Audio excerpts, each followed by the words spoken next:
आप सभी को जय मसीह की the Bible tells YouTube channel में आप सभी का स्वागत है। तो मित्रों, कल्पना कीजिए कि आप एक विशाल महल के अंधेरे तहखाने में खड़े हैं, जहां चारों ओर धूल और मकड़ियों के जाले हैं।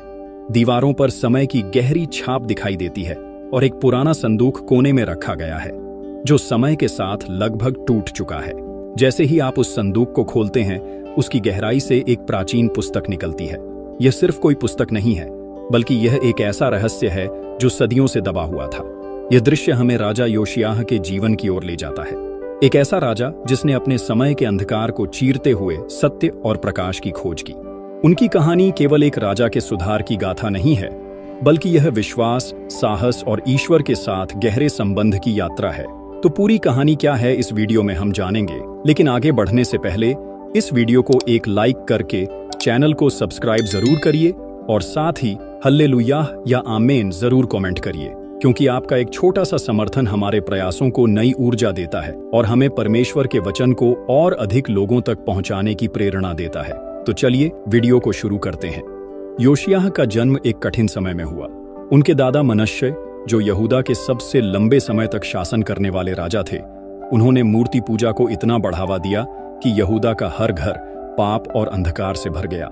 मनश्शे ने यरूशलेम में अशेरी देवियों की मूर्तियां स्थापित की और यहां तक कि यहोवा के मंदिर में भी झूठे देवताओं की पूजा शुरू कर दी। उसके बाद योशिय्याह के पिता आमोन ने अपने पिता की बुरी आदतों को और भी आगे बढ़ाया, लेकिन उनकी क्रूरता और मूर्ति पूजा के कारण उनके ही सेवकों ने उनकी हत्या कर दी। आमोन की मृत्यु के बाद मात्र 8 वर्ष की उम्र में योशिय्याह को यहूदा का राजा बना दिया गया। एक रात जब पूरा महल नींद में डूबा हुआ था, तब योशिय्याह ने एक स्वप्न देखा। उस स्वप्न में एक तेज रोशनी थी और एक आवाज ने उन्हें पुकारा, योशिय्याह, यहोवा के मार्ग पर चलो, मैं तुम्हारे साथ हूं। यह स्वप्न उनके लिए एक दिव्य बुलावा था।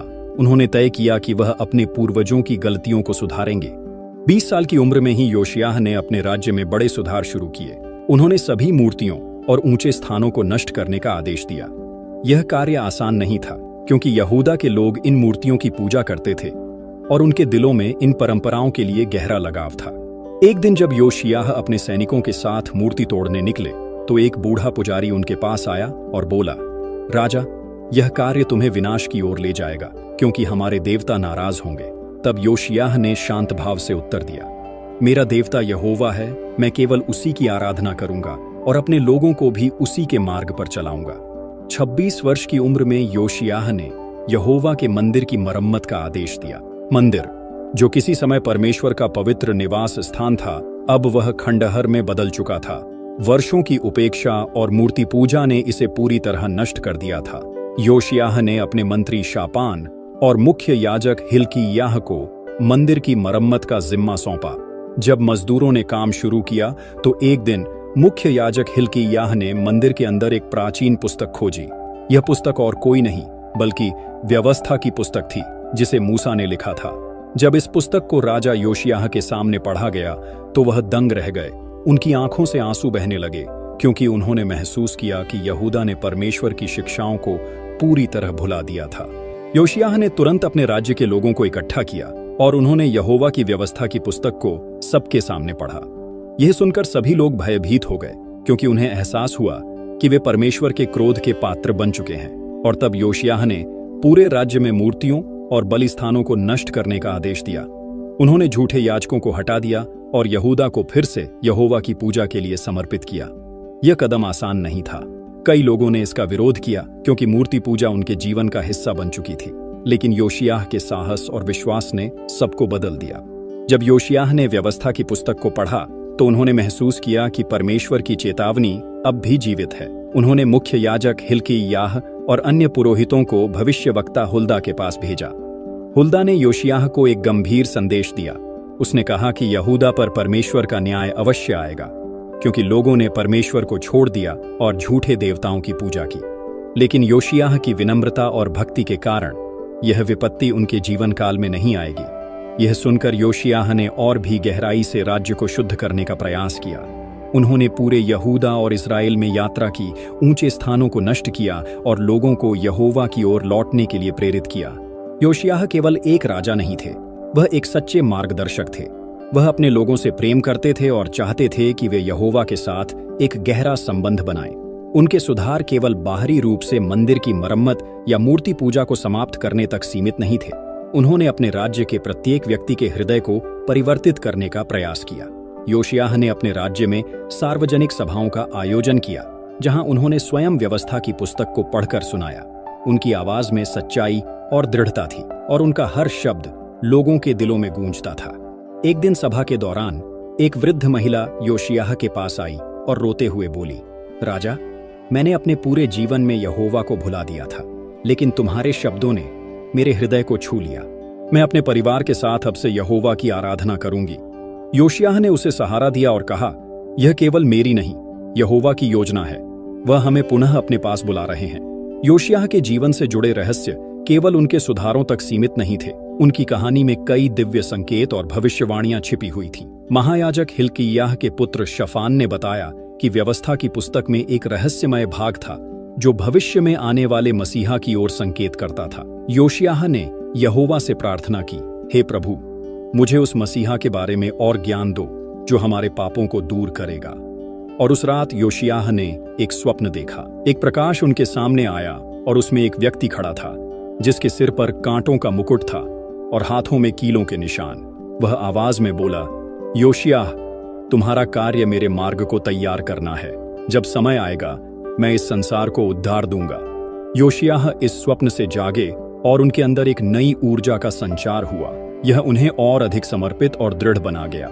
योशिय्याह ने केवल मूर्तियों को नष्ट नहीं किया, उन्होंने यह सुनिश्चित किया कि उनका राज्य पूरी तरह से मूर्ति पूजा से मुक्त हो।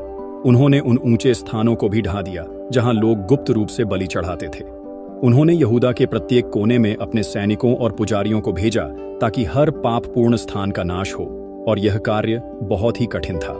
कई बार उनके सैनिकों और प्रजा के बीच झगड़े भी हुए, लेकिन योशिय्याह की दृढ़ता ने हर विरोध को शांत कर दिया। एक बार जब उन्होंने मोलोक के मंदिर को गिराने का आदेश दिया तो वहां के पुजारी योशिय्याह को रोकने के लिए आगे आए। उनमें से एक ने कहा, यह मोलोक की शक्ति है जो हमें बारिश और फसल देती है। यदि तुम इसे नष्ट करोगे तो यहूदा सूखे और भूख से मर जाएगा। तब योशिय्याह ने उत्तर दिया, यह यहोवा है जो हमें जीवन देता है, हम उसी की आराधना करेंगे। योशिय्याह का जीवन जितना प्रेरणादायक था, उनकी मृत्यु उतनी ही रहस्यमयी और दुखद थी। जब फिरौन नको मिस्र से अश्शूरियों के खिलाफ युद्ध के लिए जा रहा था तो योशिय्याह ने उसे रोकने की कोशिश की। नको ने संदेश भेजा, यह युद्ध तुम्हारा नहीं है राजा, मुझे जाने दो, क्योंकि मैं यहोवा की आज्ञा का पालन कर रहा हूं। लेकिन योशिय्याह ने उसकी बात नहीं मानी।